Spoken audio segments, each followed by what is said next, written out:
جناب صاحب صدر کی اجازت سے مقالہ پیش کرنا چاہتا ہوں۔ سرزمین احمد پر سیال کے سپوت کبیر انور جعفری اپنے زمانہ کے بلند پایہ شاعر تھے، جن کی شاعری آج بھی کامل تاثیر رکھتی ہے۔ کبیر انور جعفری مرحوم 5 جنوری 1911 کو احمد پر سیال میں ہی پیدا ہوئے اور تحریک پاکستان کے سرگرم کارکن بھی رہے۔ کبیر انور جعفری مرحوم میں ادبی ذوق زمانہ طالب علمی سے ہی کوٹ کوٹ کر بھرا ہوا تھا۔ 7ویں جماعت سے ہی تعلیم کے ساتھ ساتھ اپنی شاعری کے شوق کو بھی پروان چڑھایا۔ کبیر انور جعفری کی شاعری فن کی پختگی کے بالکل قریب ہے۔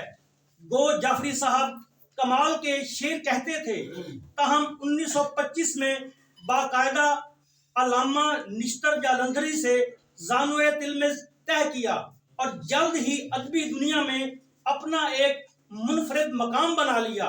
شاعر مشرق ڈاکٹر علامہ محمد اقبال، طلوق چند محروم اور تاجور نجیب آبادی سے بھی ملاقاتوں کا شرف حاصل ہوا۔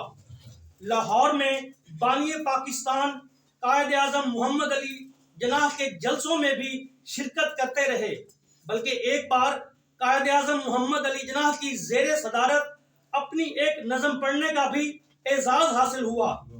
اس نظم کو مغربی پاکستان میں بے حد پذیرائی ملی، جسے سر ورق پر شائع کر کے کبیر انور جعفری مرحوم کی نہ صرف حوصلہ افزائی کی گئی بلکہ ان کی اس ادبی کاوش کا بھی اعتراف کیا گیا۔ 1945 میں جعفری صاحب کی تحریر کردہ کتاب پاکستانی مدرس نے شہرت کی بلندیوں کو چھوا۔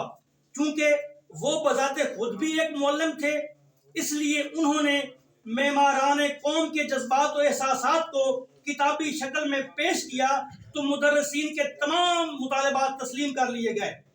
کبیر انور جعفری کی شاعری اخوت، بھائی چارہ، اتفاق اور اتحاد کا پیغام دیتی ہے۔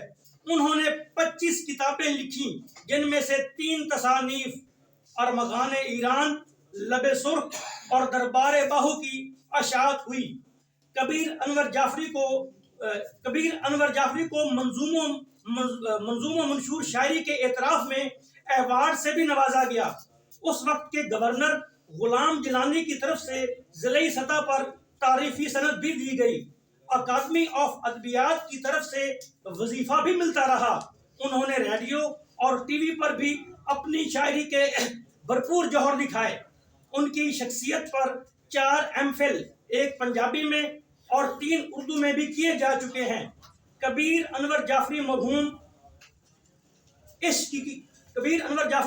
عشق کی تعریف کچھ یوں کرتے ہیں: عشق کیا شے ہے محبت میں فنا ہو جانا، عشق کیا شے ہے محبت میں فنا ہو جانا، ایسے انداز میں مرنا کہ بقا ہو جانا۔ 7 اکتوبر 1978 کو کبیر انور جعفری مرحوم ہمیشہ کے لیے ہم سے بچھڑ گئے۔ اللہ تعالیٰ ان کی مغفرت فرمائے۔